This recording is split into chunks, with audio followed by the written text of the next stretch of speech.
Five Below means hot stuff, cool prices, and the best kind of fun anywhere. The trends you see all over your feed can be yours for way less than the rest. Like, can't keep in stock candy and snacks, brand name beauty, the latest tech, room decor, and lots more. Plus, get extreme value finds you just have to see to believe in our 5 Beyond shop. Yep, you could say we're kind of a big deal here. Shop over 1,600 stores nationwide and fivebelow.com. Five Below means hot stuff, cool prices, and the best kind of fun anywhere. The trends you see all over your feed can be yours for way less than the rest. Like, can't keep in stock candy and snacks, brand name beauty, the latest tech, room decor, and lots more. Get a whole week's worth of amazing graphic tees for the price of one elsewhere in our iconic Five Below tee shop. Be the ultimate collector by grabbing the latest Hello Kitty or Funko fan faves. Plus, get extreme value finds you just have to see to believe in our 5 Beyond shop. Oh, and one last thing. Everything you need to live your best summer vacay or staycation starts at just $1. Yep, you could say we're kind of a big deal here. Shop one of over 1,600 stores nationwide and fivebelow.com. Hi, this is Marlene with Miami Ghost Chronicles, and I want to welcome you to another episode of Stories of the Supernatural. Wherever you find us, whether it's a video or podcast on your favorite platform, please like and subscribe to us so that you can get notification of when a new show is released. You can also find us on major social media platforms. If you go to miamighostchronicles.com, you can find links to the videos or MP3 files, which you can download and enjoy without commercial interruptions. If you're into classic horror, ghost, and adventure stories, I narrate Nightshade Diary, and you can find links at nightshadediary.com. If scary stories are your bag, and listening to encounters with cryptids, ghosts, dogman, and other weird creatures sends a shiver up your spine, then go to supernaturalstorytime.com for links to our weekly podcasts. Noteworthy news about the paranormal world, true crime, conspiracy stories, and anything that is just plain weird can be found at eerie.news, or visit the Stranger Than Fiction Stories tab at miamighostchronicles.com. Please subscribe to my newsletter on Substack. Just go to mppelliser.com for a link. I want to thank you for being part of my audience, and I think you are all wonderful. Hi, everybody. How's everybody doing? Good? I'm doing good. It's hot. It's hot. Even though it's spring, I always have to make my comments on the weather. It's like when it's freezing, it's like, I can't wait till it warms up. And now it's like, oh, what was I thinking? But yeah, it's considering it's spring here in Florida and even in northern. It's really weird. The other day at night, it went down to the 60s. And I was like, okay. But then, of course, it hasn't hit the 90s, but it's high 80s. And let me tell you something. I think it's the worst is when it's hot and there's no breeze, like nothing. That's when you're like, my chickens look at me like, help. Like you could tell they're like, they go in the shade and they like, you could tell them everybody's quiet. Everybody quiets down. My dogs, I set them out. I don't even have to call them in. Everybody runs back in. Like they do their thing and they run back. Other times I'm like, hey, come back here. Because they run all over the place. Not anymore. Not when it's hot. They come in here instantly. And then they lie down, on the cold floor and they're like, thanks. Yeah. It's like, in other words, it's not just me. Yeah, we're all weather wimps. But, oh, and then everybody wanted me to follow up with this thing about my pigeons. I took out my 2 pairs, I paired them up. And, okay, I tried one type of nest. Because everybody makes, the pigeon people have asked, pigeons are kind of hardy. And yeah, they are. They're great, as far as that. But I put in one type of nest that didn't like it. They knocked the egg out. Okay, I got another type of nest that's supposed to be for pigeons. Okay. And then they laid the eggs, but they insist on putting it on the floor and, and it's a grilled bottom. So it's like, okay, why are you doing this? So I spoke to a pigeon person that says, lay down some type of, if they're not using the nest so it won't break, put like a little towel or something, like maybe a wash towel, something. I did that. They kind of lay on it and then it rolls around because of course that's what the nest is for. So I took that egg and I put it to the one underneath. Bottom line, they've broken 2 eggs and I've got one with just 1 egg. And it's actually sitting on the nest, which I'm very happy about. But it's like so much. It's like, you guys have babies on ledges. Why are you giving me such grief on this? But yeah. And they look at me, it's like now they're kind of getting used to me. especially when I come around with the food. And believe it or not, it's really funny. But I've never been up that close with pigeons, and they're intelligent. They look at you and you're talking to them.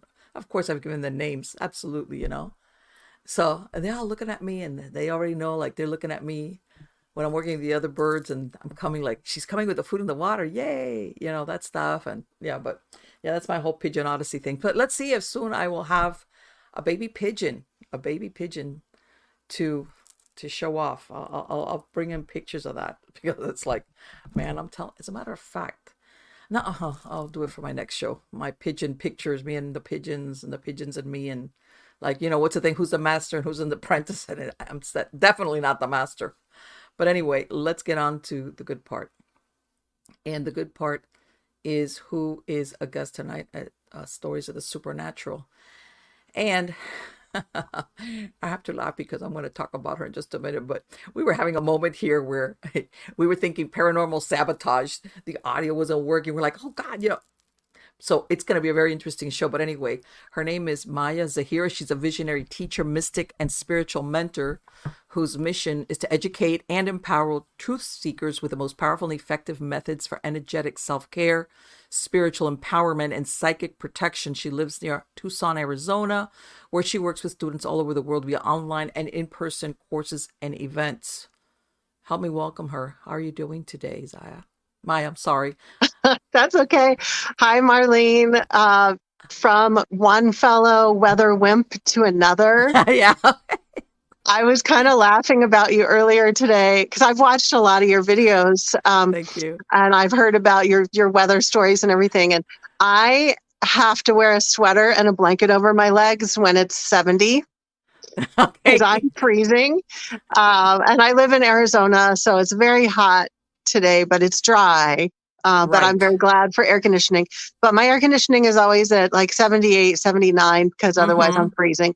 So it's very good that I don't have a roommate because they would hate it. Let me tell you something. Me and my husband are always doing the battle, or he sneaks and he puts it, and then I'm like, did you? And he's like walks away, and I do it, because of course he's it's never cold enough, and it's like, I'm freezing. But yeah, I get it. Believe me, I get it. That whole the weather thing. It's like, I living in Florida. I grew up in South Florida, and it's hot and humid, very humid, and I'm used to it. And I tell everybody, there was a time where I didn't feel deprived, and the only time we turned on AC was at night to go to sleep. The rest of the time we had fans. And it was fine, but because everybody was, you didn't, I don't know if it's like I said, I was a kid. I was, you just didn't think about it. And everybody was there, you just handled it. And now it's like, what do you mean, a fan? No, get me the AC and put it full blast. Yeah, my air conditioner is blowing, so you guys might be able to hear it. So sorry about that. No, there's white noise.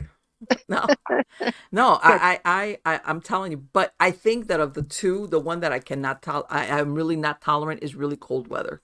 Yeah, it's when we were moving up here, I'm going to tell a real short story. Before they had our home ready, it was like a few weeks. So we rented this little mobile home that was right on a creek. And it was, even though it was, what was it? February. It was in the middle of winter, or it felt like I might as well have been at the Antarctic Circle. It was cold. And then come to find out, because the owners lived in another state and they would just like rent it out like a, Airbnb kind of deal. The central heating wasn't working. Yeah. Oh my God. So we ran out and we got like a portable heater. And that was the worst. We would go into the bedroom, and us and the dogs and everybody, we were like, how you see like the homeless around a dumpster with a fire? This was us. Oh my God. And it was like, I got to go to the bathroom. Oh my God. No, it's going to be so, I got scarred by, people can say, oh, Marlene, but no, the cold in me, nah, like that, like to live. No. Yeah. So, and that was in North Florida. Can you imagine if I'd be in another state further up north? I'd be like, oh my God, no. But anyway, let me ask you: do you live in Arizona? Yes, southern Arizona. Mm-hmm. Okay, all right. That's the weather up there. Like, Because I've been out to, I've driven through Arizona, but it's a different type of heat. It's like drier, I It's guess is very the word. dry, Right. and I live in southern Arizona. What I actually lived in in and around the Kansas City area for 30 Mm-hmm. years, Okay. and I became very intolerant to the cold, which is why I decided to move to Yes. Arizona. But I actually had never been to Arizona when I started exploring whether I wanted to move here.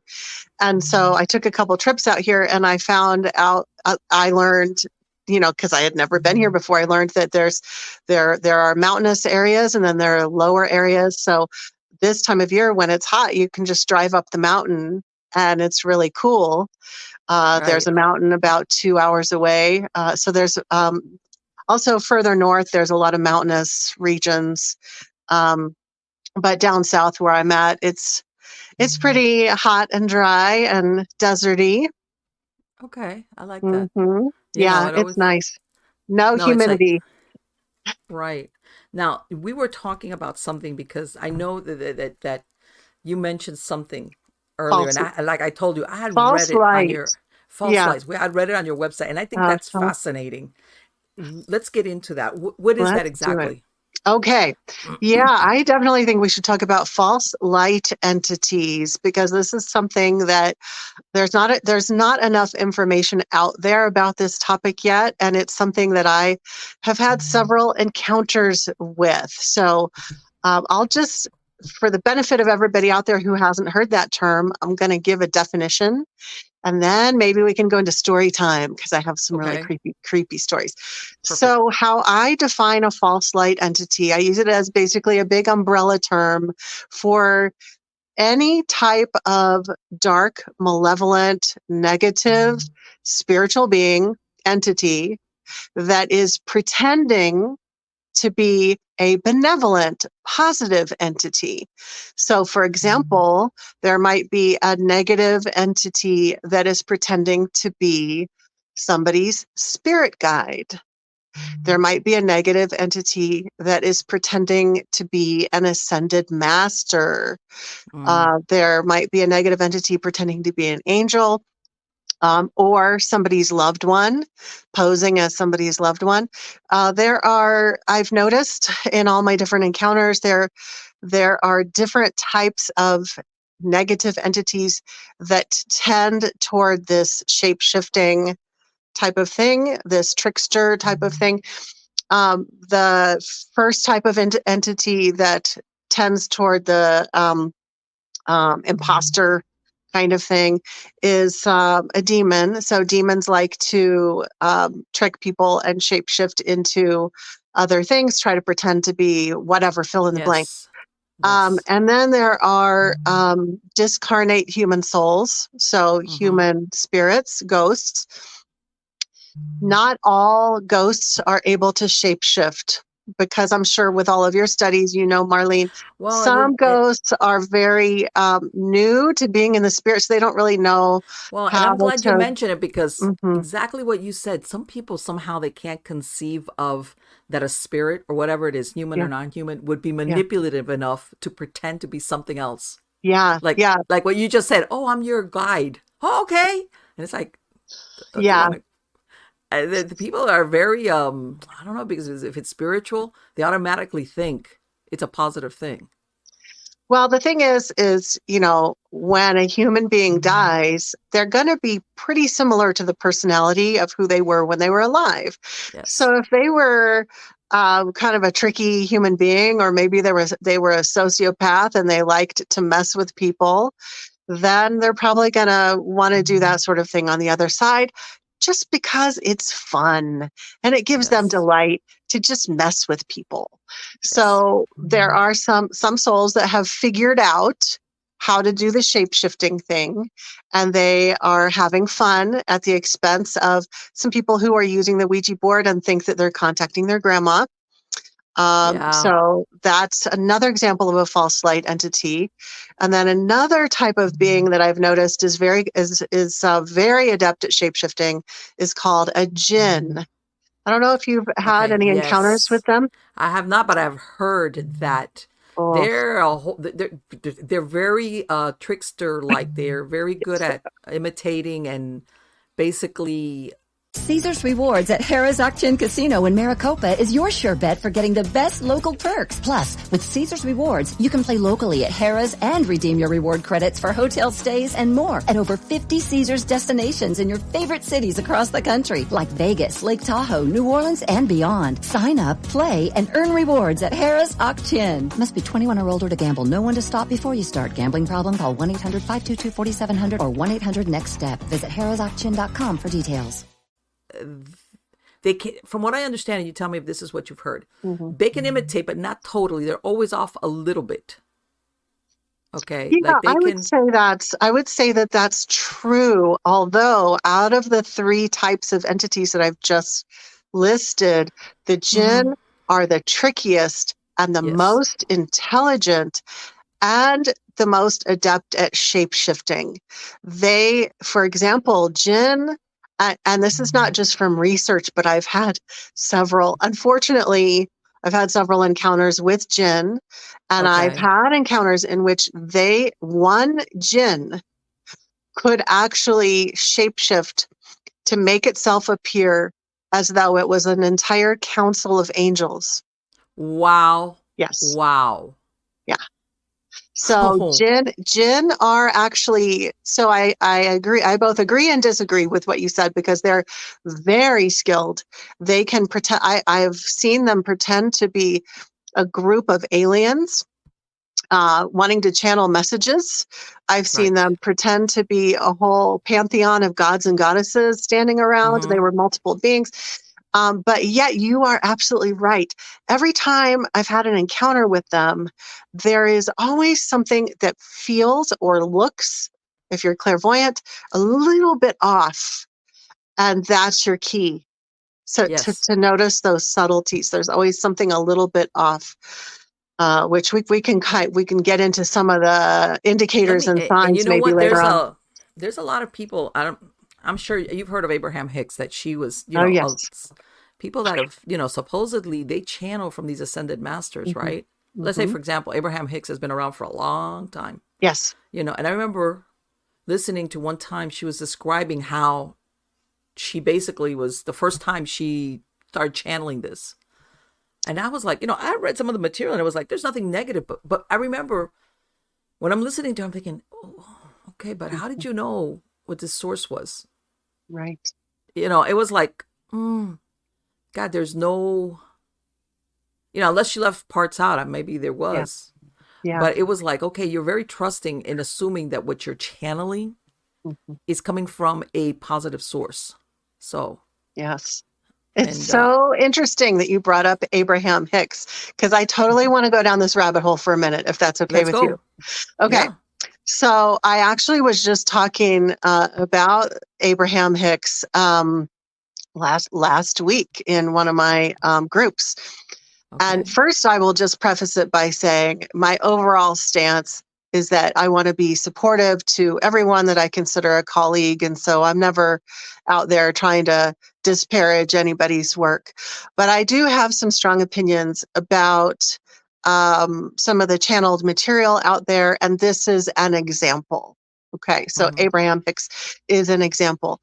So the thing that I've observed in my firsthand encounters with false light entities, especially I saw this with my first major encounter with a false light entity, a jinn that was pretending to be a council of angels.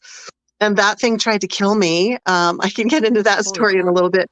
But what I noticed was that through the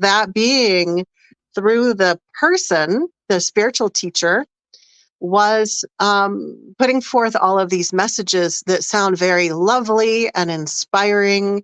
And it was my observation that just like a human living sociopath who's a liar, they are not going to tell 100% lies, because no one is going to believe that BS.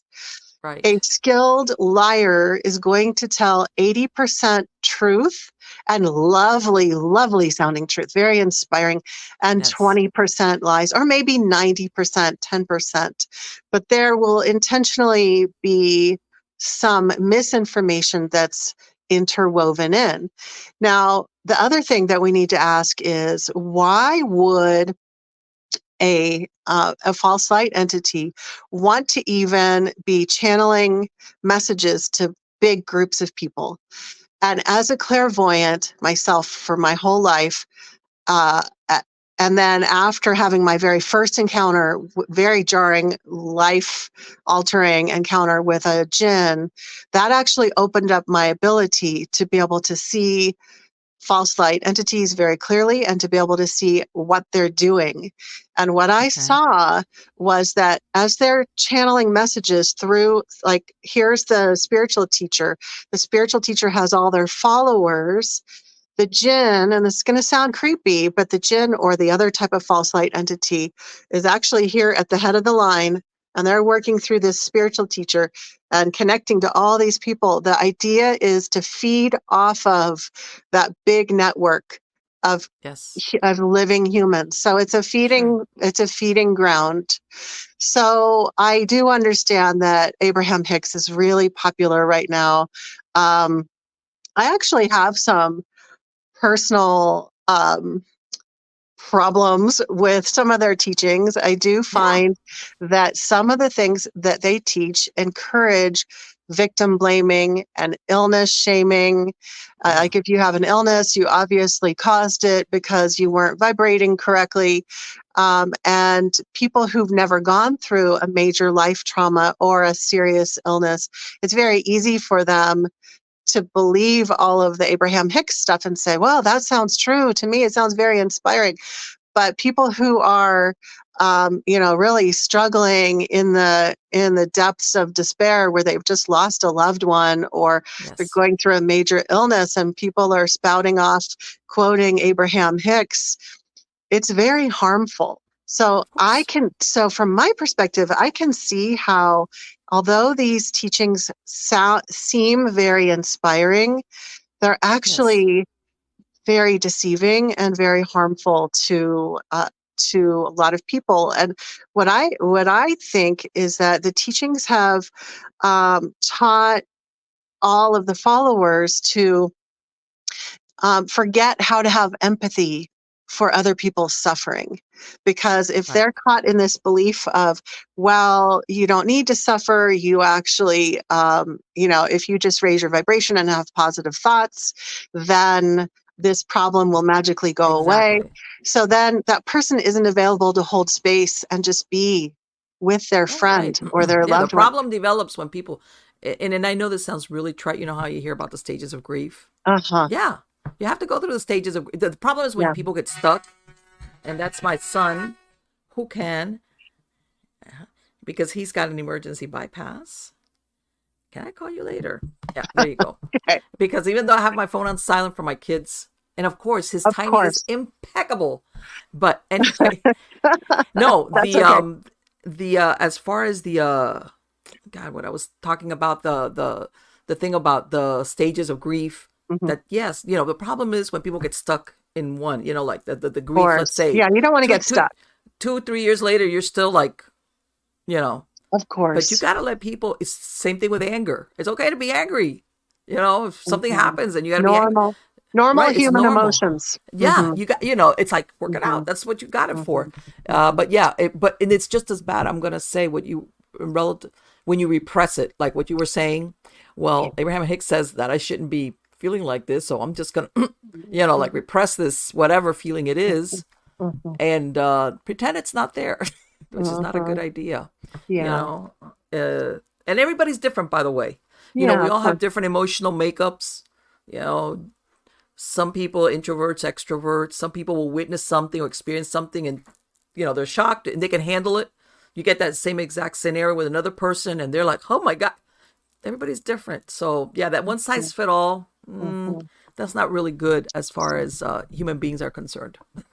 Absolutely. I'm so glad you asked about them. I am I am kind of opinionated about their teachings, but I'm also kind of a middle ground person. That, for example, I used to read all of their books before I understood false light entities, and so there were things that I found to be helpful, like no, they're not. They're not like totally like holy. No, yeah, no, they're not. Yeah, so I think it's possible. I think it's important, actually, with any spiritual material out there that you can certainly read or watch that material and take in, just use your discernment at all times. I think there's a tendency for people to think that because something is channeled, it's even more trustworthy.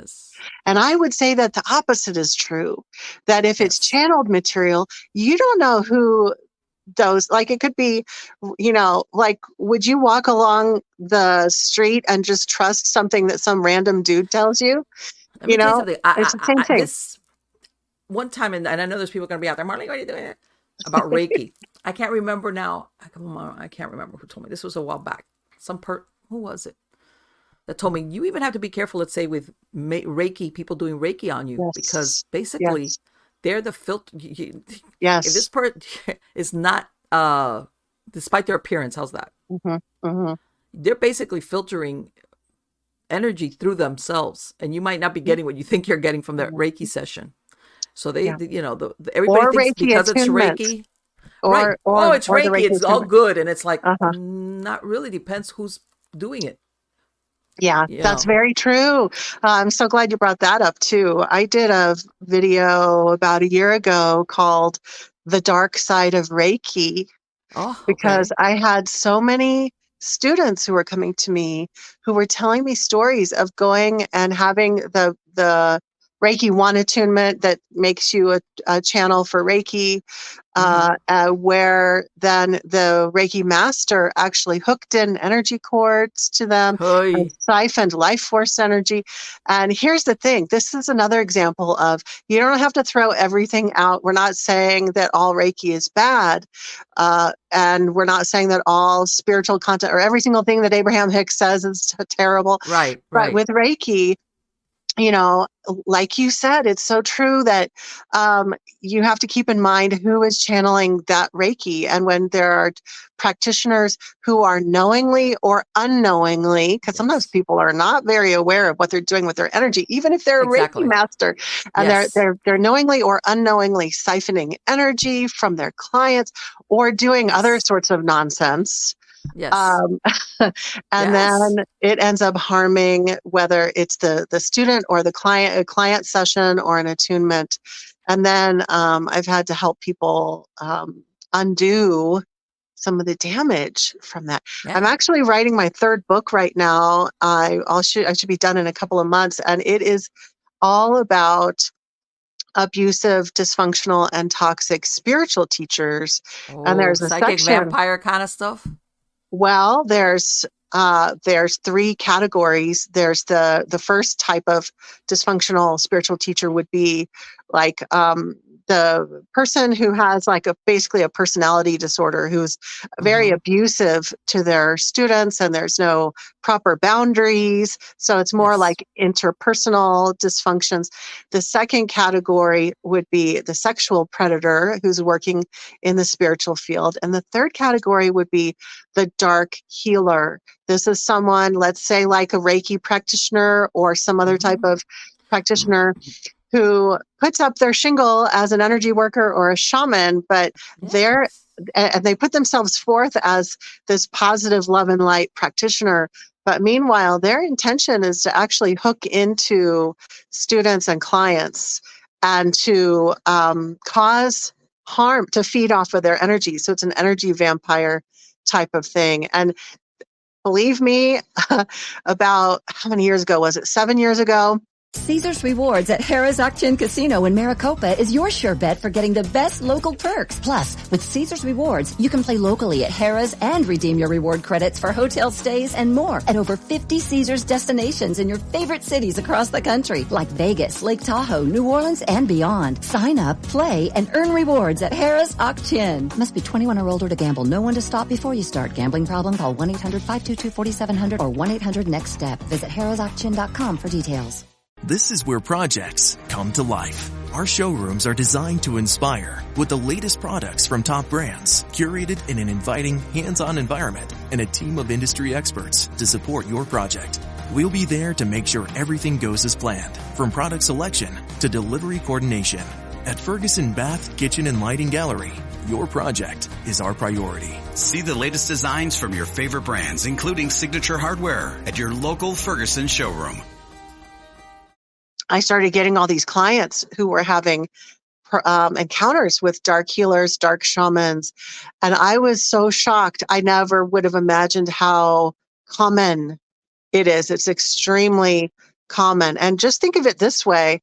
If someone is already a predator, if somebody already has a predatory personality, they're going to seek out some type of career or environment where they can find easy targets. A spiritual community is full of trusting people. People think that, if you're a monster, you're going to have monster stamped on your forehead or you're going to look like a monster. It's all the contrary. They know that if they come off that way, right off, people are going to run away. Yeah, there's always the few that are like, okay, you're kind of masochistic and you stick around even though, or they're on a pattern of repetition from prior relationships, whatever. But, in some of those, what you described also at the extreme are the cults. You know what I'm saying? People that before you know it, they roll. It becomes everything. It becomes a spiritual, sexual. Sometimes everything rolls into one, and then the next thing you know, and black magic. And it's like you name it. Some of the things you hear about is like, and sometimes it's, you look at some of these cults and you're like, who buys into this? And I'm thinking. Well, but that's the thing is usually people get involved, whether it's with a toxic spiritual teacher or an entire cult. They're usually in some type of life transition where they're going through something difficult and they're feeling kind of lost and they're looking for answers. And that's when they get swooped up by the bad folks. There was this doctor, she's already passed away. Her last name was Singer. And back in the 70s and 80s, she was used a lot in, like when the Hillside Strangler in California, that he was trying to prove insanity. And she was the one that says, nah, he's not insane. Anyway, she had a lot of experience with cults. And she's saying how exactly what you just said, the answer to the followers is that they make all important life decisions for you. Yes. Who you marry, where to go, what to do, where to sleep, what to eat, what to do. And she said that, that from the people who had either left voluntarily or their families had them like deprogrammed, she says most of the time the people were malnourished because they basically spend all their time making money. Working for the. Working either if it's panhandling or working or something. Yes. Just for, the benefit, of course, of whoever is at the top of the pyramid there. Well, maybe it's one or two people. Yeah. And do you remember, this was way back when Oprah many years ago had that John of God guy on? Oh my gosh. I was just thinking about him earlier today. I literally, because when I was living in Kansas City, there were a whole group of my colleagues who were totally into John of God. And I've always had this spidey sense about who's not good. And they were all saying, oh, you need to come. We on this trip, we're going to go on a trip and go visit him. And we go every year. And I was like, no, I was like, well, what is so great about this guy? I looked him up online. I pulled his picture. I pulled up the website. I saw his picture and I immediately knew predator. Yes. Predator. And I never went on those trips, but I didn't mean to interrupt you. You were Oh, probably no, going to he say a had. little That's bit what I'm more. saying. This guy had the spiritual healing center in Brazil, like what you said. Uh-huh. He even got an Oprah. Turns out the guy's a serial rapist and you name it. The worst things. Awful. Just awful. But You know, here's the thing. Let's talk about the entities that he worked with. So there you go. Let's go there. he worked with a group of entities. Now, I would not define them as false light entities because I think they were just presenting as they were. They were just like different spiritual beings. They weren't pretending to be angels or whatever. But I always would ask, like, why would I want some random entities working on me? Because even the colleagues in Kansas City would say, oh, his entities will heal you. And I'd be like, I don't want some weird entities healing me. Like, I don't know who they are. Right. But here's the thing. A lot of people have this belief that negative entities can't heal a person. But this is a perfect example that where John of God there were actually several healings. The author Wayne Dyer was healed by. I didn't know Wayne Dyer was healed by him. Really? Yes, he was healed by him. He, I don't remember all the details, but he had cancer. Yes, he was I remember that. Yes, and he was healed. And there are other prominent spiritual leaders who also experienced healings with him. And I did not know that. So, but here's the thing: is like, well, he was clearly working with very, in my opinion, very evil, malevolent entities because those beings were prompting him. I mean, I think he had his own darkness in him to begin with in order to agree to do the egregious things that he did. But I also think he was surrounded by dark, dark beings because it was kind of a collective effort. And that's often what happens where just apply this to any example of he got arrested just only like in 2019, like 5 years ago. He was doing that spiritual center in Brazil for like decades. I mean, he was there for a long time. Yeah, from what I understand, like 200 or 300 women accused him of rape or sexual whatever. Yeah, and those are the ones that stood up and said something. Can you imagine, really, in reality? Yeah, how many he might have. And you know what? And you know what? I've heard even on a much smaller scale, some of these so-called, whatever you want to call them, priest, or when I say priest, I don't mean like Catholic. I mean like, whether they call themselves a spirit minister. Different people in spiritual authority. Let me tell you something. And sometimes I'm thinking you can't be, the part of the healing, I have to have sex with you. It's like, really? How does that work? There are individuals in all paths who have tried that nonsense. And the reason I'm differentiating real quick, Maya, is to say, because people think of the rape as forcing somebody. But if you tell somebody, let's say mental manipulation, in other words, this woman was not going to have sex with you unless you're telling her what you're telling her, which is for me to heal you or whatever it is I'm doing for you. We need to have sex. All right. That's not a rape technically, but at the same time, it is, like you said. It is coercion. There wasn't true. This is one thing I talk about in my book that's coming out. It's not true consent when there is coercion. And we had this guy in Kansas City, which obviously I'm not going to name his name, but I think he was in his 70s, and he would surround himself with these young women, 18, 19, 20, 21 years old, and he would tell them that they were special and that they had such a bright light. He would love bomb them and tell them how amazing they are, that they have a special soul mission in this lifetime. And oh, by the way, your sacral chakra is blocked. And the only way to unblock your sacral or your sexual chakra is to have sex with me. And I will heal that for you. And there were so many women who got pulled into that because they were young, and some of them were autistic and developmentally disabled, which I think is even worse, horrible. Of course, right? Because their they didn't understand. of like, hey, sounds like a bunch of BS to me. Right? It's like it was awful. I mean, it was just true. I mean, I think that when people abuse their spiritual power like that, it's just, Yes. I think it's evil. It Yeah, is just sure. evil. You know, and this is, you know, and by this, but by the way, I know there's women out there that they're not being coerced. And if you want to have sex with the guru guy, go for it. You know what I'm saying? Yeah, If you know that's what their you're doing, decision. Right. whatever, you know, Yeah, you have I'm not talking about, you yeah, know, but that, we're definitely not doing any sex shaming or no, no, anything no, like no, no. that. But what I'm saying is, Nothing like it's that. when you're either raped, or in this case, you're misled, like what you just said. You know, for you to be healed or whatever. Hmm. Even worse, I would think, if, like you said, whether the person's got a disability, or what if they're sick and they're being told, you know what, Oh my God.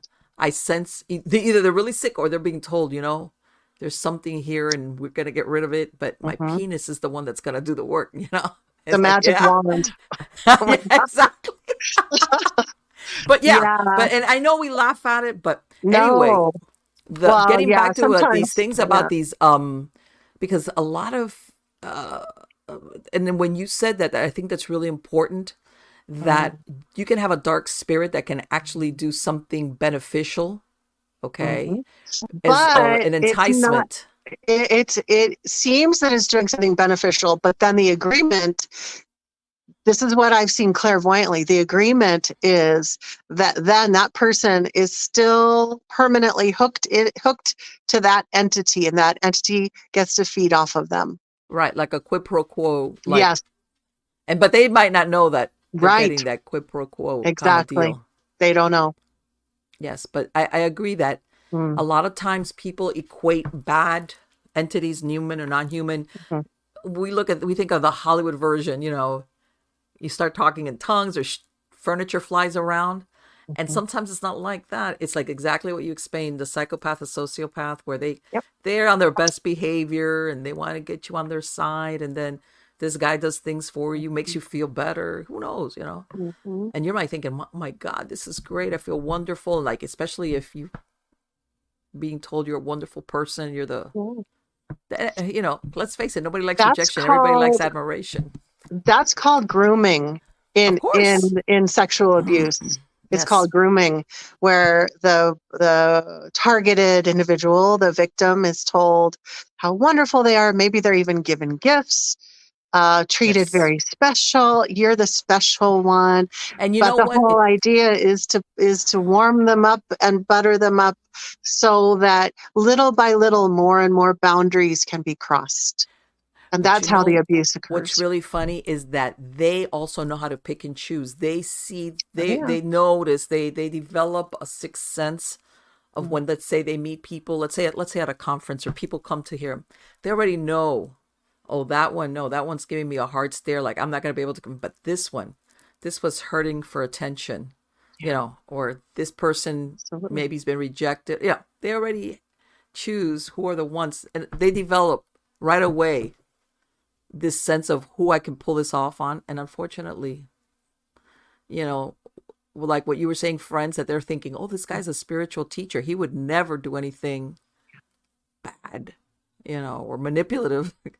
Like, yeah, Well, and yes, then also the rest of the community around that person also thinks, oh, this spiritual teacher, they wouldn't possibly be doing something negative like that. So the community and the colleagues will often support the predator instead sure, of the victims. yes. Yeah, they're bought into the there's a there's oh my God, what was this group I saw it the other day? Oosh. That the woman, even though it was a couple, the one that was running the show was the woman.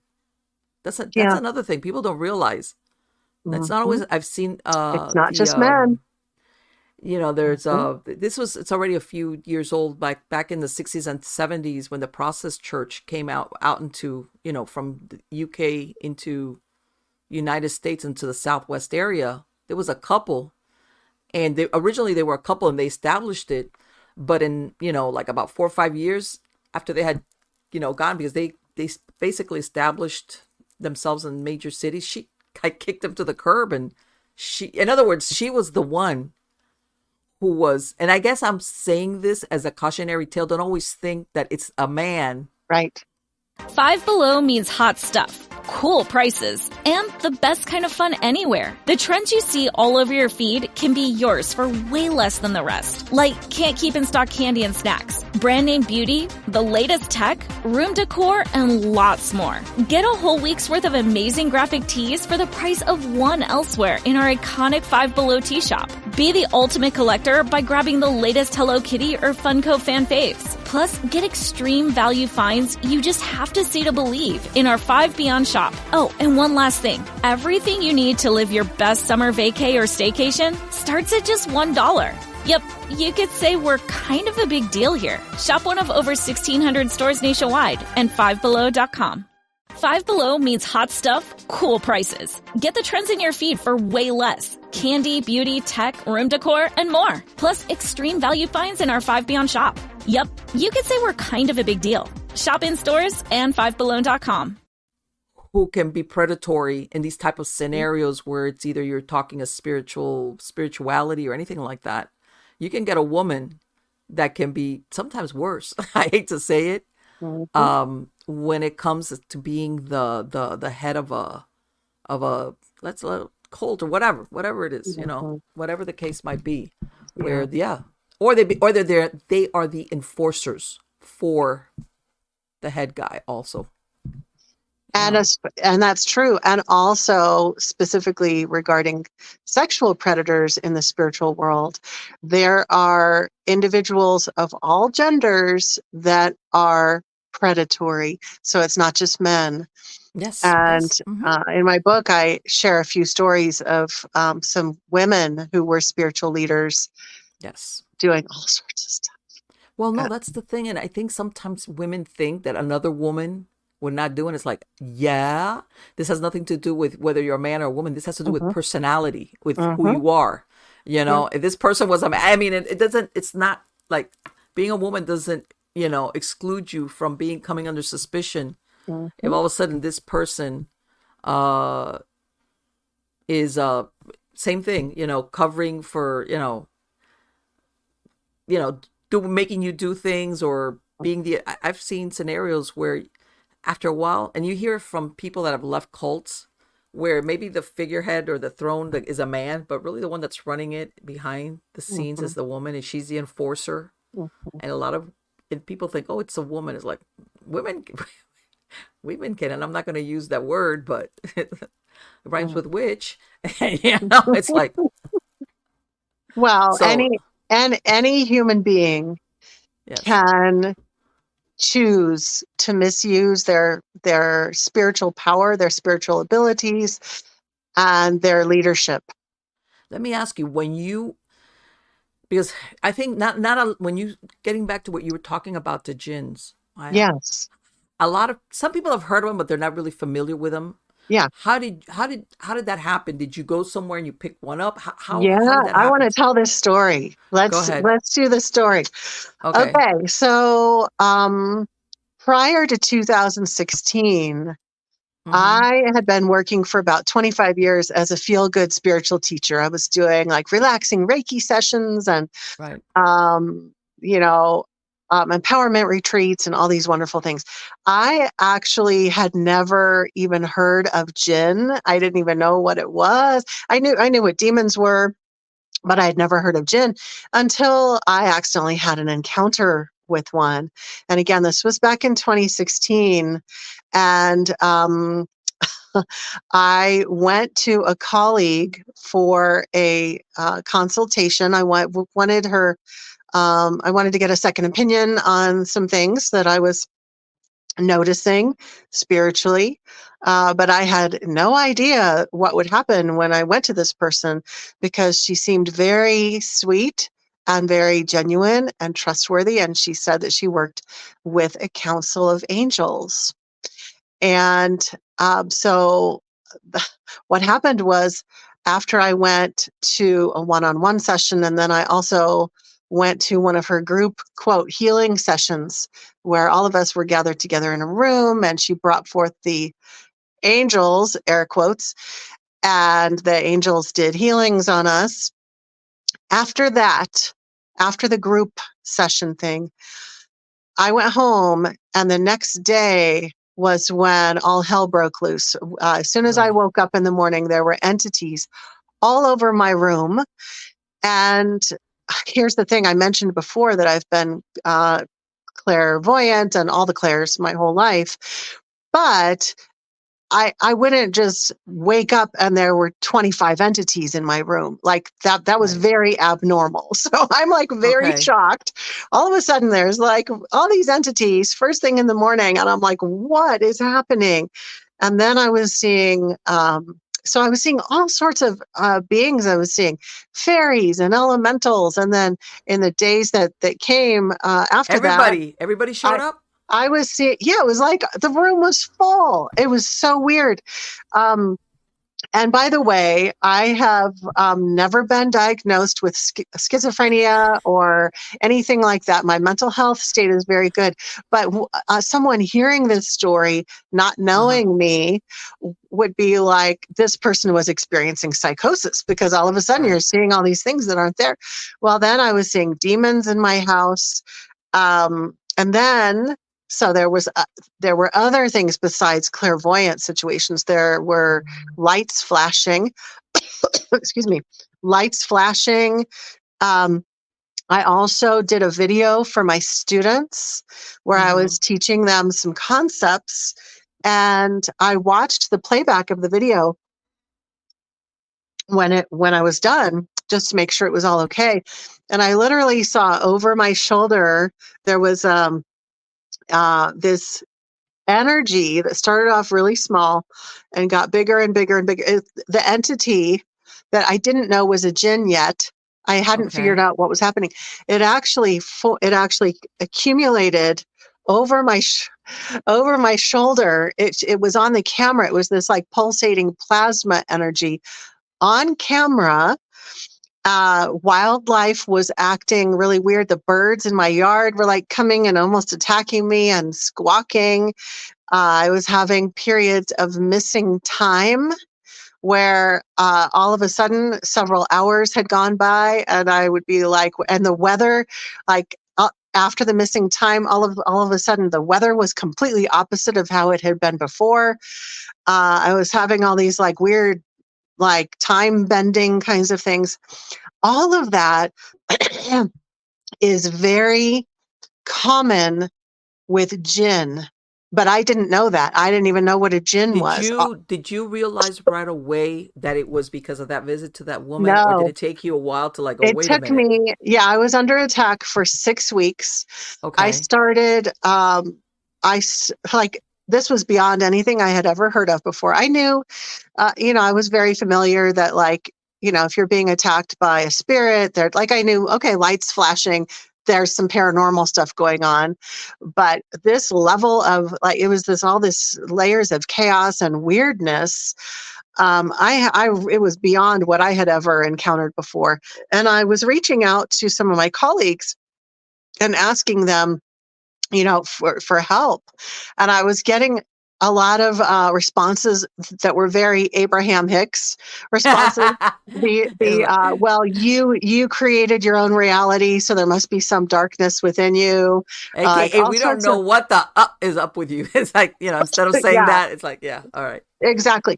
And then the major part of the story is that after about 6 weeks, I suddenly figured out where this was coming from. Because honestly, I never would have guessed that it was this very sweet lady.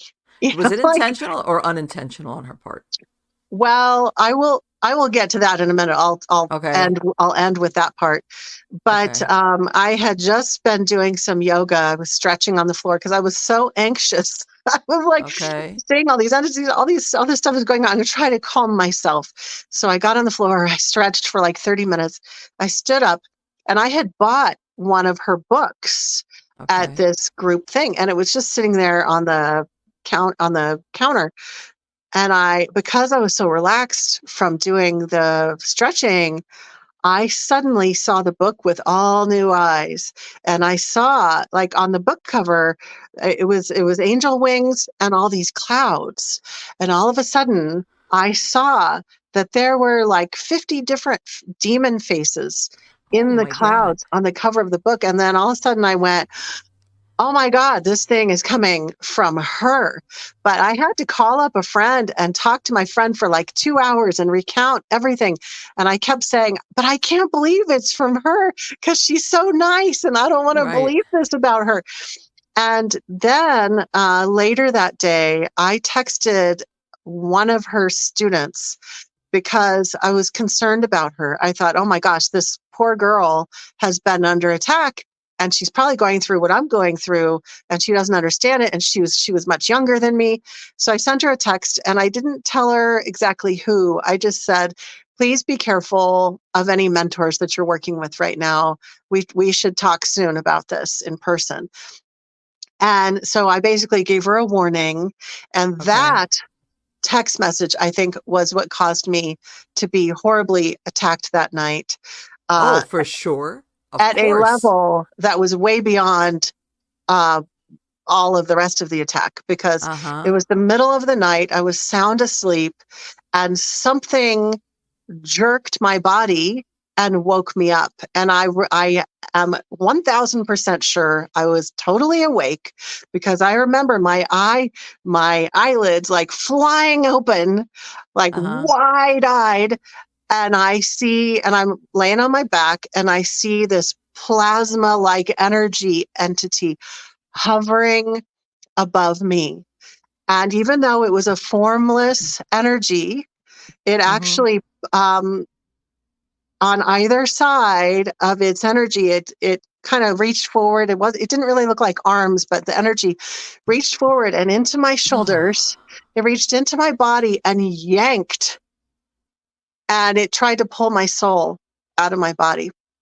I can't even describe what that feels like. It wasn't painful. It was just jarring.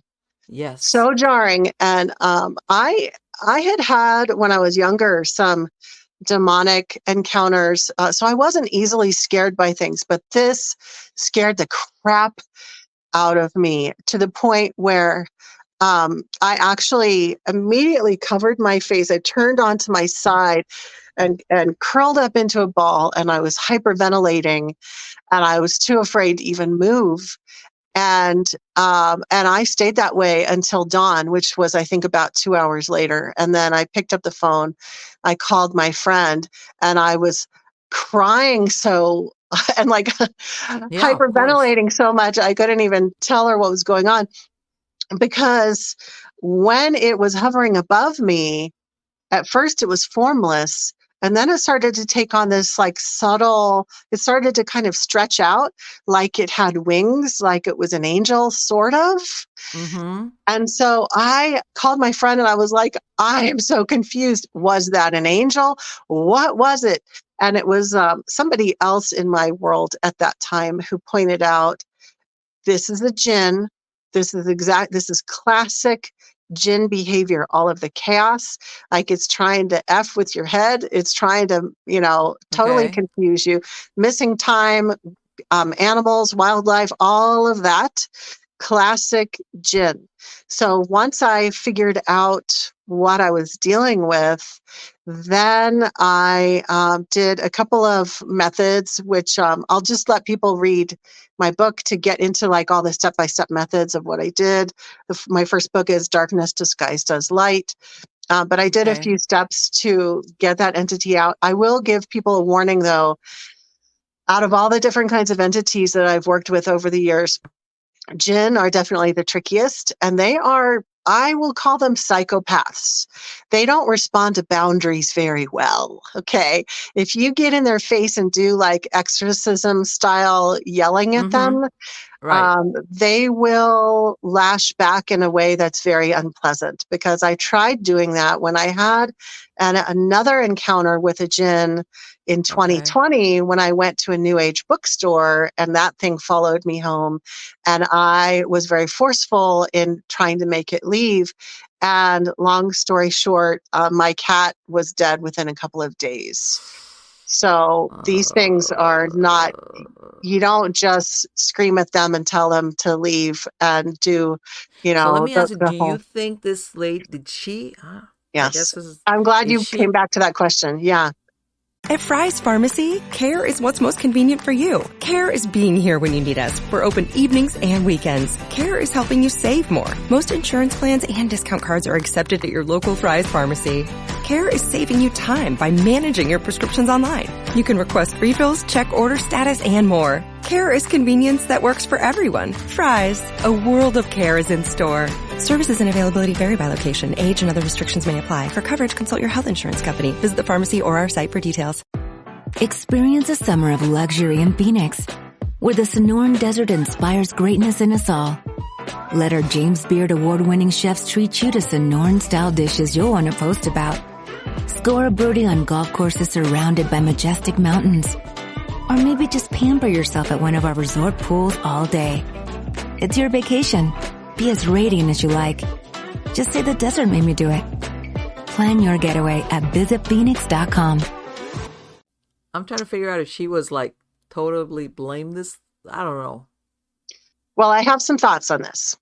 Okay. So we'll probably never know for sure Okay. if she truly fully knows or not. But I think that she suspects that something might be off, but she's literally given the last 30 years of her life to this being, or this supposed council of beings.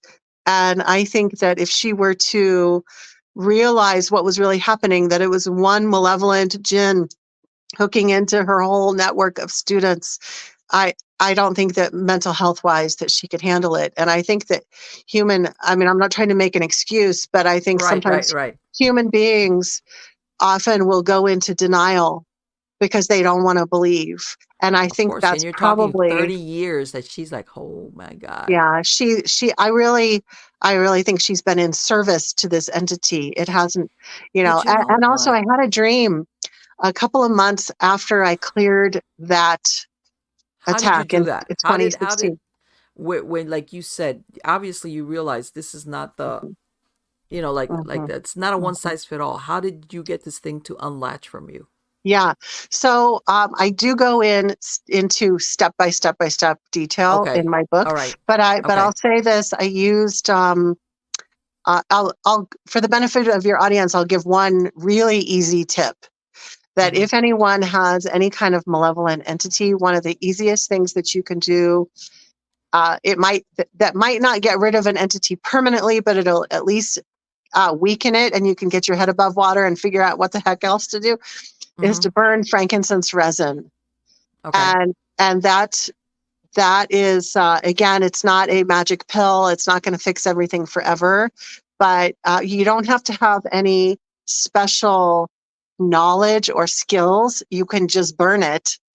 And that's why I like it, because if somebody comes to me and they have really no skills in setting energetic boundaries or doing any kind of elaborate rituals, they can at least burn frankincense.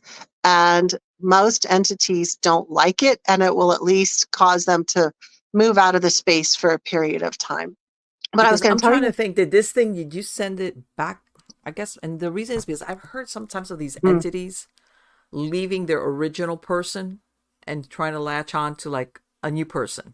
Oh, it was not trying to latch onto me as its new person. I feel very certain of that. It was very attached to her. Okay. And because it had been for many, many years. I think it saw me as a threat because I was able to discern. I understand. But I had a dream a couple of months after clearing it. And because there was this part of me that's, I'm a really nice person, and I worried about her, and I thought, should I tell her? She seems like such a nice person, And so the dream that I had answered that question. In the dream, I walked into a metaphysical New Age bookstore, gift shop, and I saw her there.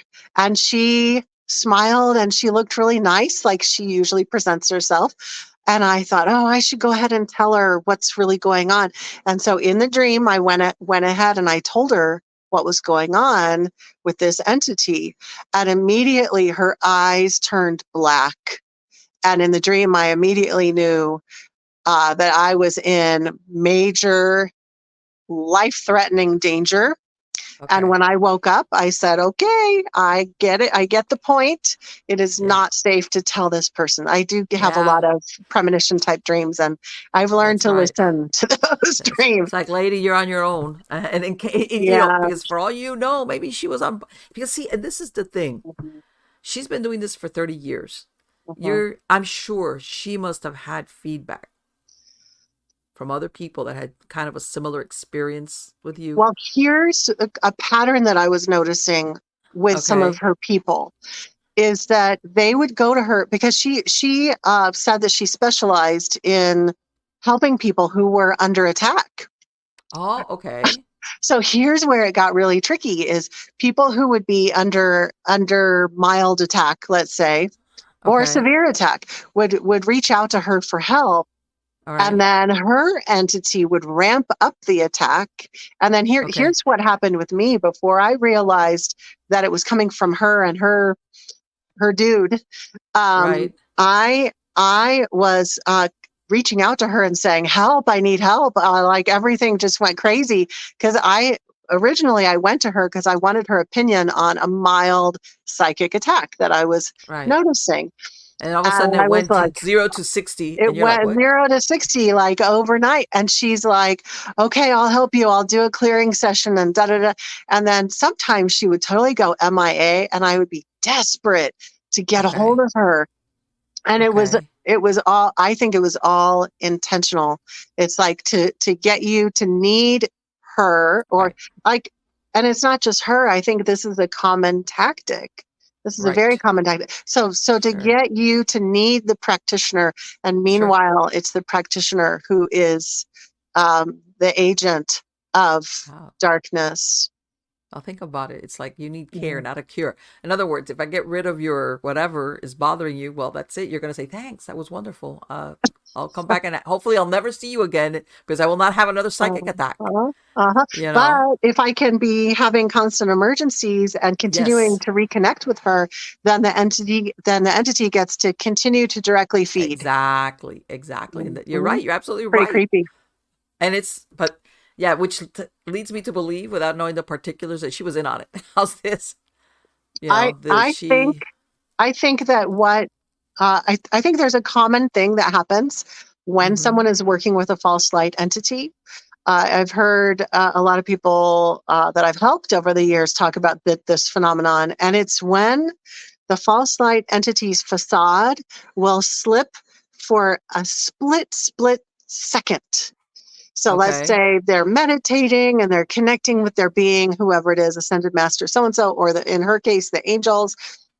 And for just a moment, all of a sudden, the image of what it's supposed to be shifts and it looks like something scary instead.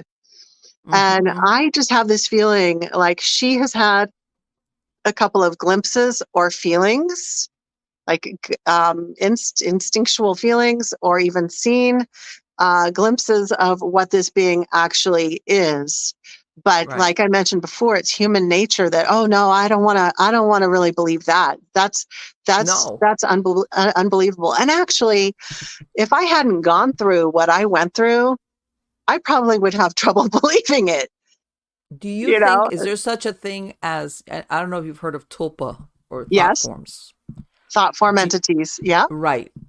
Do you believe that, because the idea of the tulpa is that basically it becomes self-aware. In other words, it breaks away from the original human that created it. Yes. Have you had experiences with people coming to you where basically they have a negative thought form that they might have, maybe sometimes it comes from another person, or that even they themselves created, and then all of a sudden it's gotten away from them? Yes. What happened? Yes, and yes. So just to clarify for your listeners, we're now talking about thought form entity, which is totally different than a false light entity. So a tulpa or a thought form entity is a type of spiritual being that originally was created through either focused thought and intention and or spells, black magic, etc. It can be created in any of those ways. It could be created by a person and sent to someone else for either protection or attack. Or a person can end up, with their own ruminations, their own like obsessive thought loops constantly going, and they end up creating their own thought form entity, their own tulpa that hangs out in their energy field. And I've actually worked with clients who've had that. They were sure that they had an entity attachment, and they did, because a thought form entity is an entity, but it was actually created by them, by their unhealed inner aspects. Yeah, people don't realize that to create a tulpa, you do need some type of obsessive thought, like that hamster wheel to create it. Yes. And those are the people that's like, and then before you know it, there you go, and it becomes part of you, but not really.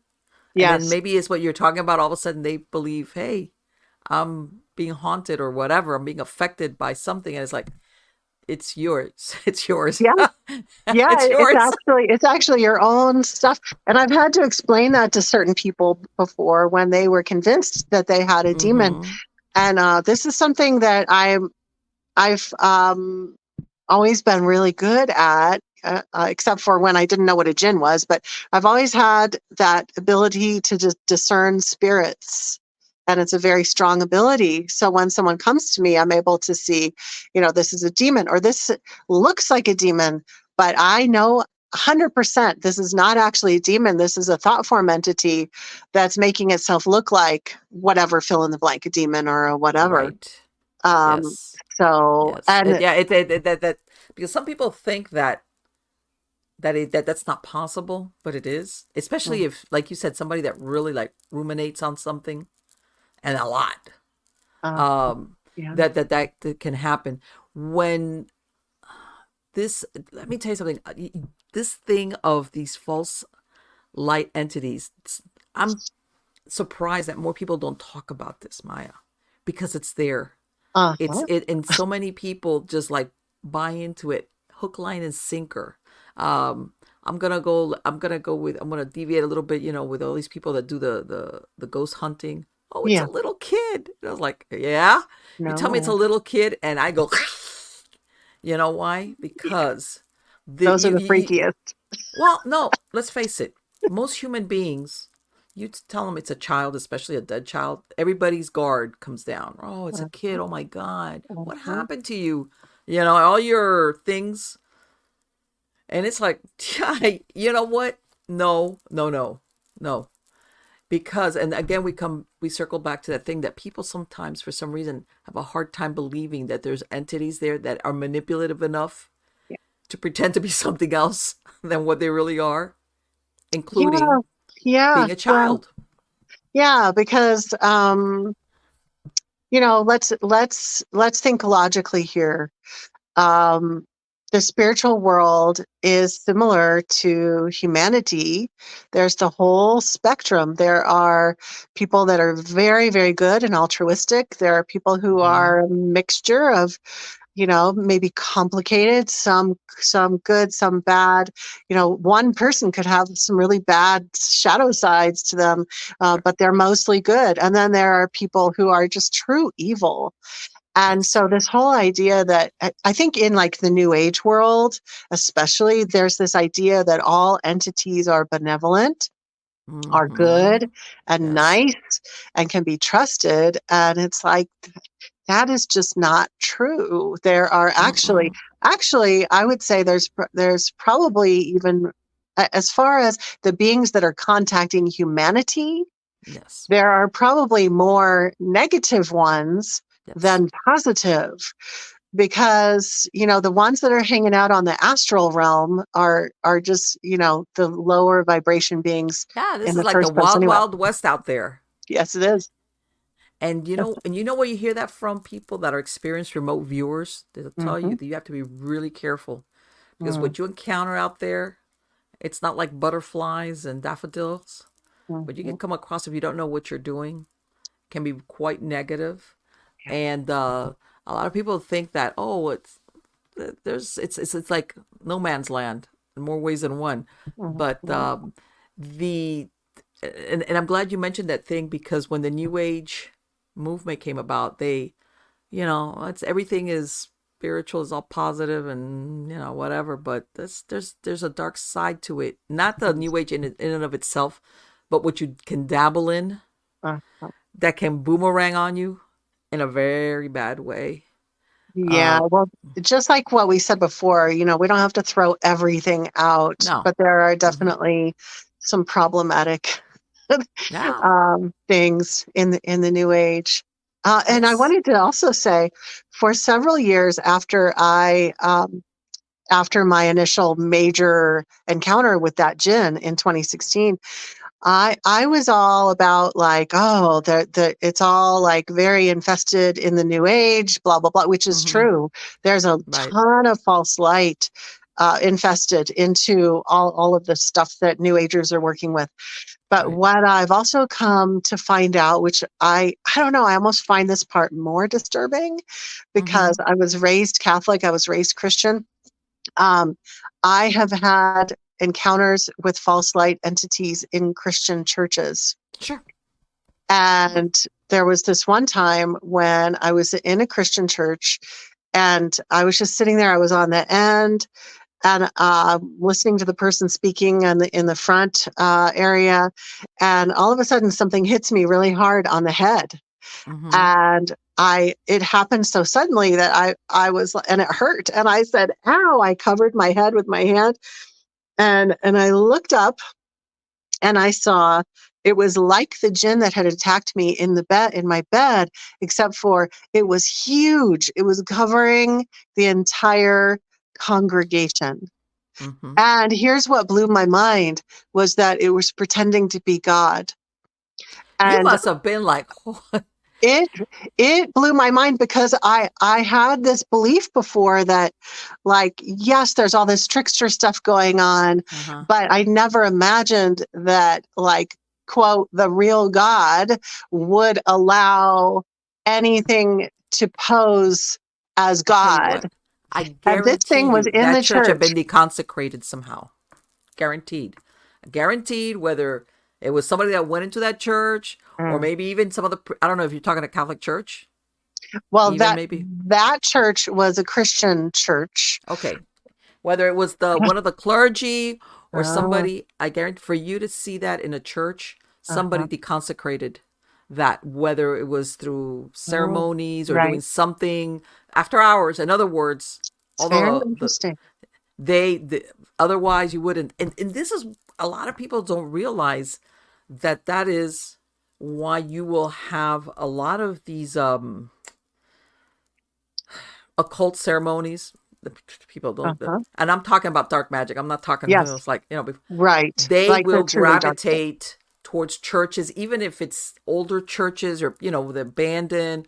But I mean, you will even have, as a matter of fact, murders. It's almost but really the one that what we're talking about is not that there's signs of deconsecration, because all you have to do is get it reconsecrated.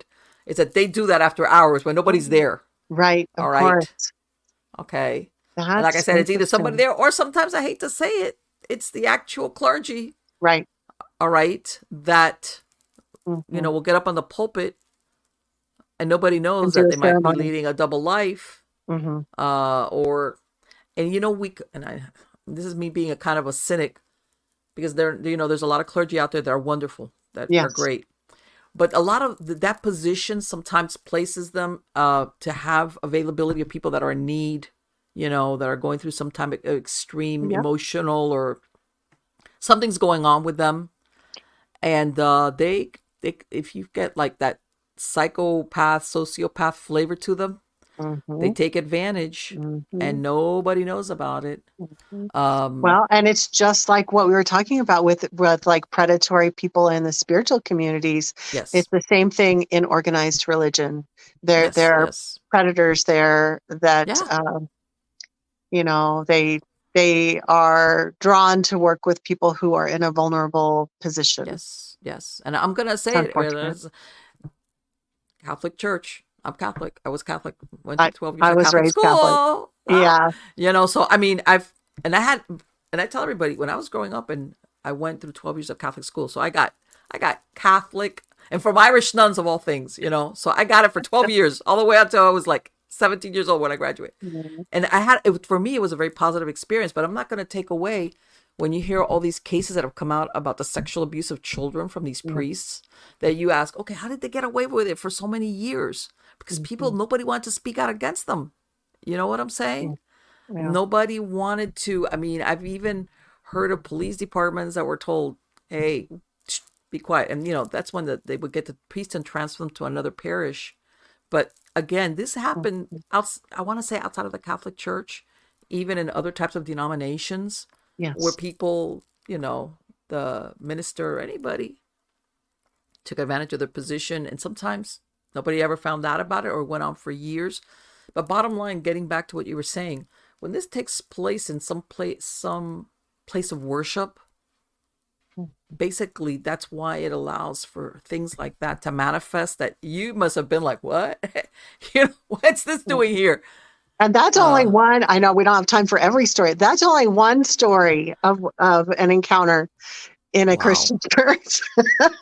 No, I mean, it's kind of mind-blowing. exactly. Yes, that you would think, what in the is that? You know. Well, and you would. I think a lot of people. I mean, I was raised in Western culture where Christianity is pretty prevalent, and so a lot of people think that that's a safe space. Just like a lot of people think that New Age is a safe space. Oh, it's love and light. And the thing is, I hate to say it to people, but there's really no totally safe space, and that you just have to use your discernment, and you have to use your discernment to find the people who can really be your safe support system, and to find the place, like if you need spiritual community, if it's a church or if it's some other type of group, to really do your discernment. And you don't have to make a final decision the first time you go. It doesn't have to be a forever decision. It can be like, well, let me try going once and see see what it feels like. And then I can go another time and another time. And if it starts to seem like it's off for any reason, even if you don't know exactly why, I think you can give yourself permission to say, you know what, that the spiritual environment felt a little bit off. I think there's something weird going on there, and I don't want to go back because I don't think it's beneficial. And you may not ever know, like maybe it's that sexual abuse was going on, you know, it's a church where there's sexual, or maybe it's that there's entity activity, or there's some occult, like dark occult stuff going on. And you might not ever know, but a lot of people have really strong gut feelings. That's what I call the spidey sense. Even if they're not psychic, you still have the ability to notice if something feels off or not There's safe. people that, unfortunately, they have they walk in spiritual turbulence. And sometimes you'll meet somebody, whether it's those circumstances or other, and you're like, what is it about this person? And you'll look at them, and they might even seem really nice, but there's just like, there's something telling me I need to get away from you. And and you might not, you can't logic it. How's that? And you don't have to give a reason, because I think a lot of people are, and I used to be this way, too nice. I would feel like, well, I have to give a reason for why I'm leaving, for why I'm not sticking around. But one aspect of spiritual empowerment and spiritual safety is that if something doesn't feel right, you have the right to just leave. You don't have to explain why. Sure. And as a matter of fact, if you get somebody that is very insistent, like, why are you leaving and why are you going? And there's like, that's your first tip off. Now I definitely need, to, because I'm trying to get away from you right now. Now it's like, otherwise they'd be like, okay, or if you ever want to come back, that's fine too, whatever, But if you get that, well, why? And you shouldn't, and that kind of like almost like a little bit of ownership over you kind of deal, and why? That's your first step. I was like, no, I'm right. And again, sometimes we don't know the bullet you dodged just because you dodged it. Sometimes there's no way to ever figure out, hey, my gut instinct did serve a purpose, because you just stopped going. Sometimes you have the benefit of later on somehow or other finding out about something maybe that happened with a group or whatever. Yeah. But other times you just never find out that, man, thank God I just stepped back from that. And it turned out to be a good move on my part. You know, just like I tell everybody, you know, the person that had a bad feeling about getting on the plane, but got on the plane, there's nobody there to ever record when they you know, they're dead to say, hey, you know, I had a really bad feeling, or guess what, I had a dream or something, but they talked themselves into getting on the plane. This is, you know, of course, an extreme example. But have you ever had, let me ask you, are you close to Sedona at all? I am driving distance, but not close. So I think I'm probably about 6 hours, maybe, because I'm south. I'm the opposite direction of Sedona. I'm out in the country. Yeah. And the reason I'm going to ask you this question is this, because everybody thinks of Sedona as being, very spiritual. Yeah. I've had 2 people I've spoken to who told me that they've gone to Sedona and have gotten sick, really sick, that they had to leave. And I was wondering if you had ever come across that experience with other people in Sedona. I haven't met anyone else who has gotten sick as a result of being in Sedona. I personally have been to Sedona once when I was researching what part of Arizona I wanted to move to.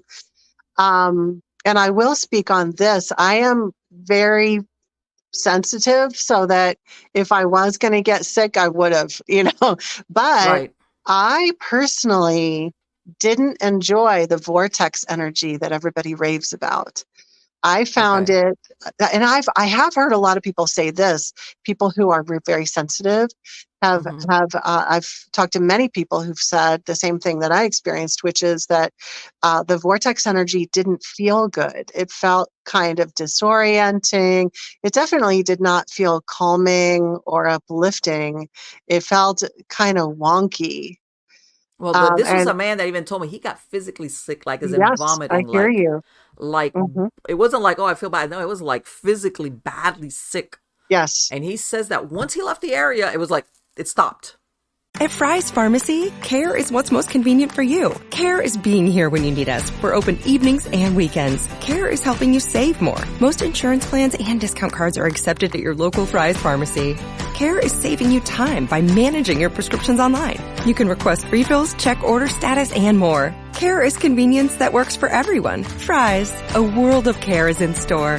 Services and availability vary by location. Age and other restrictions may apply. For coverage, consult your health insurance company. Visit the pharmacy or our site for details. Hello, it is Ryan, and I was on a flight the other day playing one of my favorite social spin slot games on ChumbaCasino.com. I looked over at the person sitting next to me, and you know what they were doing? They were also playing Chumba Casino. Coincidence? I think not. Everybody's loving having fun with it. Chumba Casino is home to hundreds of casino-style games that you can play for free anytime, anywhere, even at 30,000 feet. So sign up now at ChumbaCasino.com to claim your free welcome bonus. That's ChumbaCasino.com and live the Chumba life. No purchase necessary. VGW. Void where prohibited by law. See terms and conditions. 18+.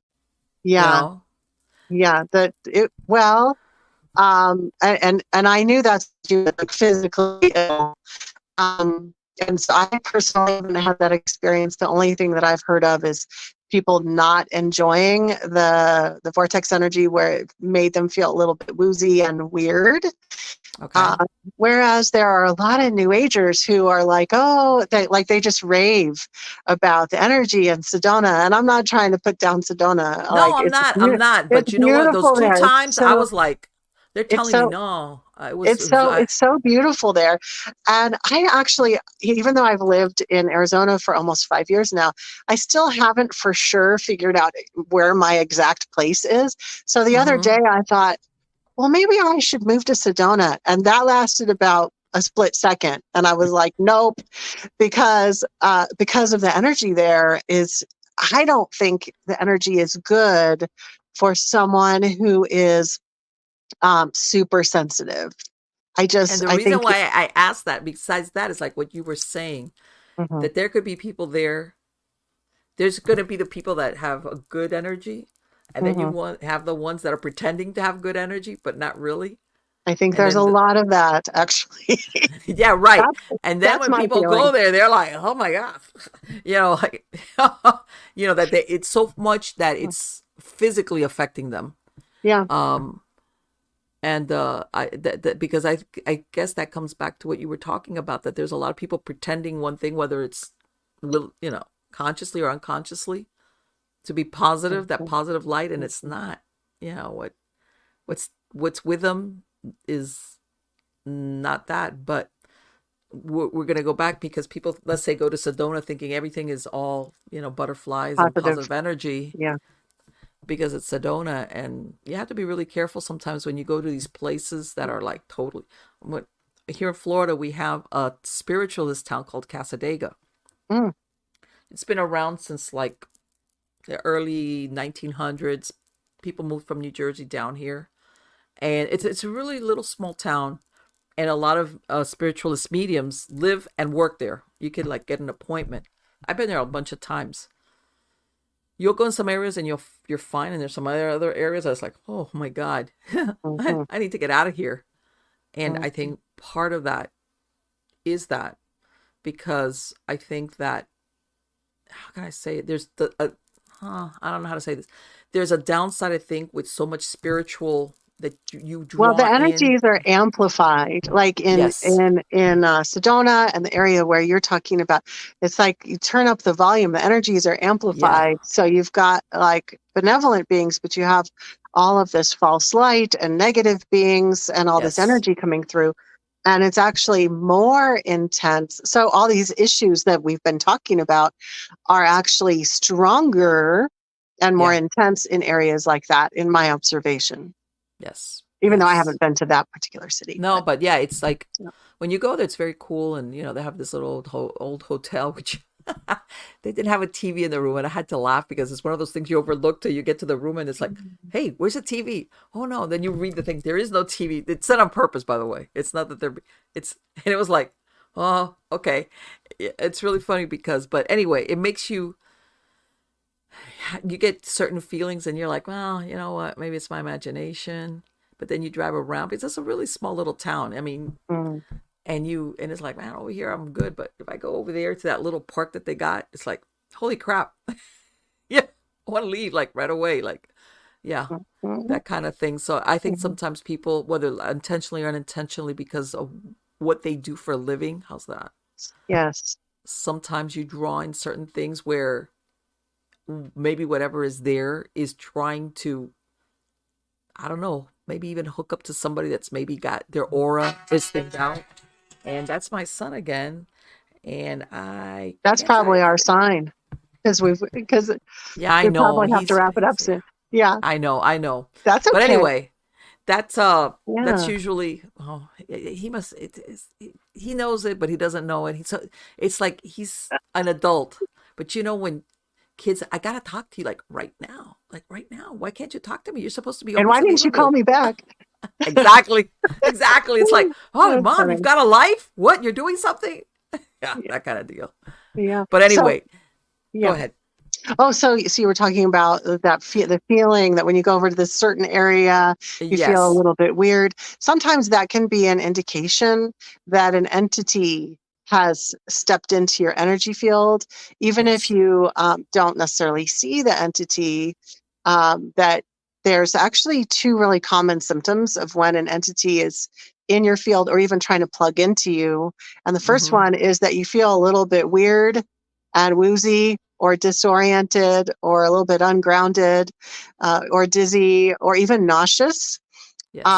And then the second symptom is kind of the opposite, where, and this is something that happens much more with false light entities and new age circles and that sort of thing, is what one of my past mentors calls spiritual anesthetic. And this is when an entity hooks into you and it emits these feelings of bliss and euphoria, so that let's say you're at a new age channeling event and you're like, oh, I feel so amazing. How could this be bad? Meanwhile, something is hooking into you and you go home with a hitchhiker.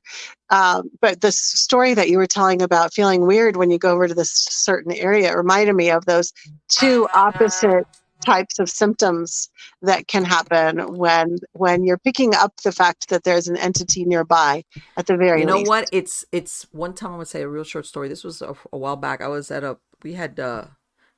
people that we had gotten together up in an inn in Vermont, of all places.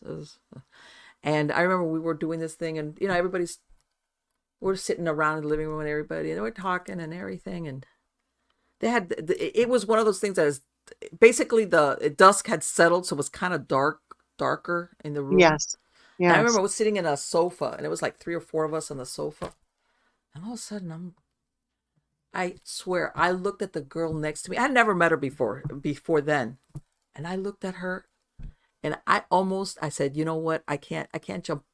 Her face was like and I've done the drugs. I wasn't drinking. I wasn't nothing. I didn't want. First, a couple of times I was like, oh, and then I looked at her, and I went like this because her face was transformed. Mm-hmm. She looked like it was here, but it was like a monstrous face. It was like, yes. I remember I went like this, and it was like, oh, Mylene, and when you look away, and I was like, okay, is it just gotten dark in here, and I'm seeing stuff, and I did one of these. I think you were. Look out of the corner of my eye thing, real.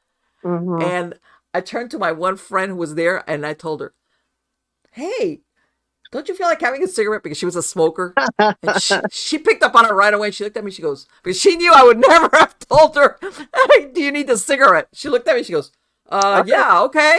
Let me go. Okay, I'll go with you. It was one of those. I'd never had that experience before or since. And when you met this person, she's a very nice, whatever. I didn't know anything. And it was like, holy crap. And she might have had an unfortunate situation of oppression where there was something with her. And at that time of twilight where the light is dim, that's a really common time to be able to, like, even if you're not normally like bright clairvoyant, if anyone is going to have a clairvoyant experience, it's at that time when the lighting is like that. Well, it was like, I'm telling you, it was like, it wasn't like we were talking about anything that was conducive to that or anything. And you just look and it's like, what? I'm telling you, it was like, when you have somebody's face or a monstrous face superimposed on somebody's features. I've actually had that experience, so I know exactly what you're talking about. I've had a couple of experiences, not where it was a monster, but it was a demon superimposed like over someone's face. Yeah, it was like, and she was this nice it's very blonde creepy girl, very nice looking, nothing like, and it was like, her. I hope she's okay. Yeah, no, this was many years ago. It was many years ago, but it was like one of those like, okay. And so sometimes, when you least expect it, there you are. Maya, because my son obviously must, and then I'm going to call him. He's going to ask me some stupid question. I love him, worries. He's my baby. He's my youngest of all of them. But anyway, you said you were planning, you're working on a book right now? Yeah, I have 2 books out so far. The first book is Darkness Disguised as Light. And that is the book where I tell the story of the psychic attack by the Jinn in 2016. And there's a whole lot of that story that I didn't even get to today. It's a very interesting story. And then my second book is the Psychic Attack Sourcebook. And this is beyond any book that's out there about spiritual protection. And that's on Amazon and Audible. Okay, perfect. Yeah. And what's your, for my podcast listeners, what is your website? My website is psychicprotectionsanctuary.com. And if they sign up for the newsletter on the website, there's a free masterclass that goes over a ton of information. Perfect. Excellent. Because you do offer on your website, you also offer classes. Am I correct? Yeah, I have one program that's called Spiritual Empowerment Academy. I used to offer little classes, but what I found over the years is that when someone is going through major psychic attack issues, it definitely requires more than a quickie class, like a 1 hour video workshop. They need ongoing mentoring, and also the huge library at their fingertips of all the information on how to clear all the different levels. Because sometimes when someone's dealing with entity interference or black magic or whatever, fill in the blank, whatever the paranormal issue is, they can burn frankincense, and that's that like easy quick fix, but it's not a permanent solution. And they don't realize that maybe the root cause is in their ancestral line, or they have a past life where this thing attached to them. And so the Spiritual Empowerment Academy is super comprehensive, so that like even people who've had severe issues have been able to clear themselves completely with the program. And I'm going to say this, I'm going to ask you this because you mentioned it, and I have heard of it, where sometimes when a pet dies, and I want to say where, how's this? The pet actually acts like a talisman or an amulet to deflect it. And this is when sometimes you will have a pet that dies or something happens to that animal unexpectedly. And I've heard, and it almost takes the bullet for you. How's this? And there's people I know going, think, oh my God, I'm not talking, anything can happen to an animal. I know that. But I've had circumstances where I've heard of situations where basically the animal deflects an attack. Yes, kind of deal. Absolutely. And I mentioned earlier about my second major jinn encounter in 2020 that I encountered this jinn at a New Age bookstore. Unfortunately and sadly, it did cause one of my animals to pass away. But what was, and that was really horrible. But one of the things that was interesting afterwards was that my cat actually on the other side was protecting me. Because after that, as soon as she died, the jinn couldn't get into my space any longer. Yes. So, and even in a more general sense, beyond the paranormal, our pets sometimes take the bullet for us when it comes to illness. There's so many stories of people who've been diagnosed with a serious illness, and then all of a sudden the dog has that illness. The person suddenly is free of that diagnosis, and then the dog passes away. And that happened to my mother. Really? And this was years ago. My adopted mother, she had been diagnosed with cancer, or they were thinking that she had lymphoma, and then all of a sudden the dog had lymphoma, and then the dog died, and my mom was fine. And so I thought that was very interesting. But I think that sort of thing happens a lot. Our animals really love us. Yes.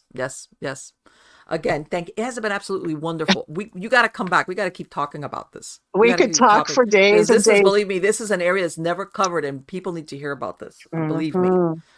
It has been. Well, it was fun chatting with you today. Absolutely, it's been great, and we'll talk, and I'll send you the links to everything. Okay? Great, sounds wonderful. Take care.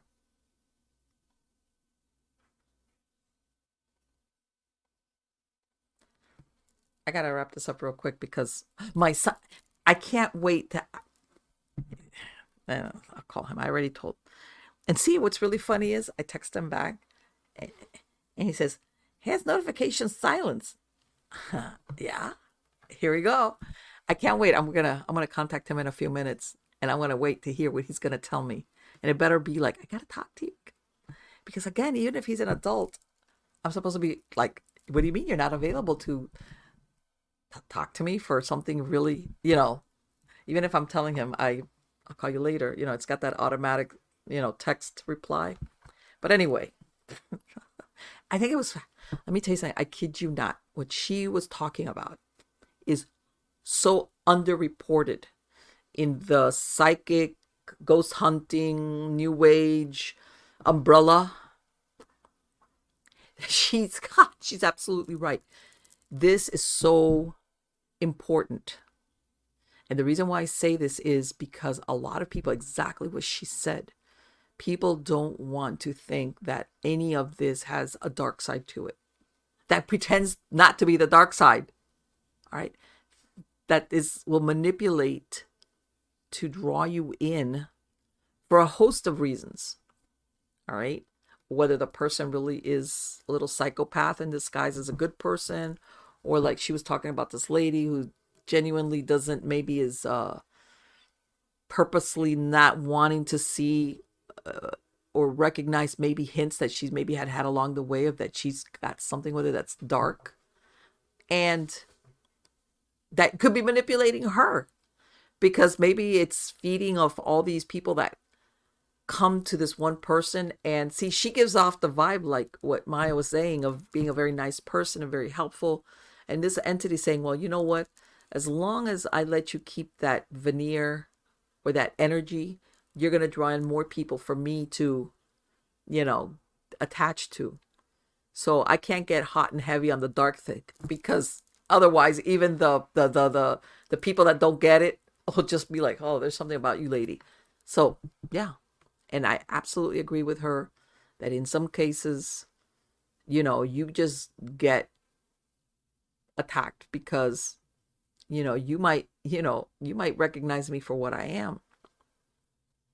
And same thing, the thing about the cults, people, sometimes you'll hear people that are kind of simple-minded, and you can kind of understand how they ended up in a cult. But then other times you'll speak to some people, especially the ones that either leave or are extracted, that you look, when they talk about their experiences, you're thinking, man, you don't sound like a stupid person. How did you get to fall into this cultish mentality? And I tell you right now, I guarantee you, I'm positive, at the top of the pyramid of the cults, they've got stuff attached to them. Guaranteed. All right.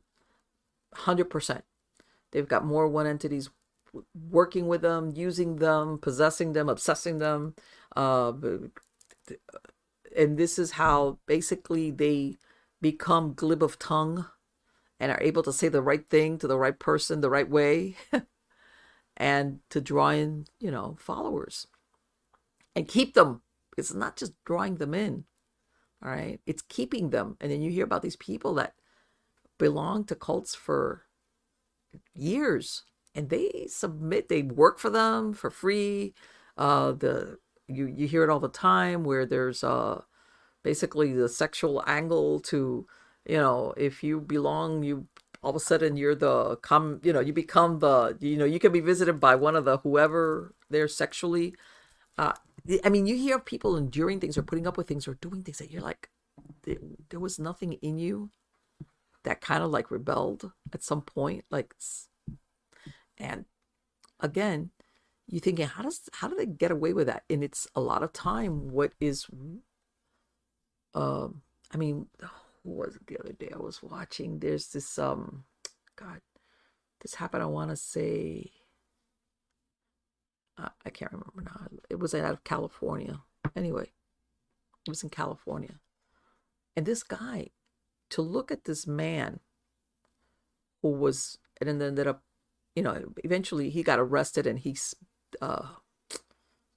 basically, skipped bail, skipped whatever, and he disappeared.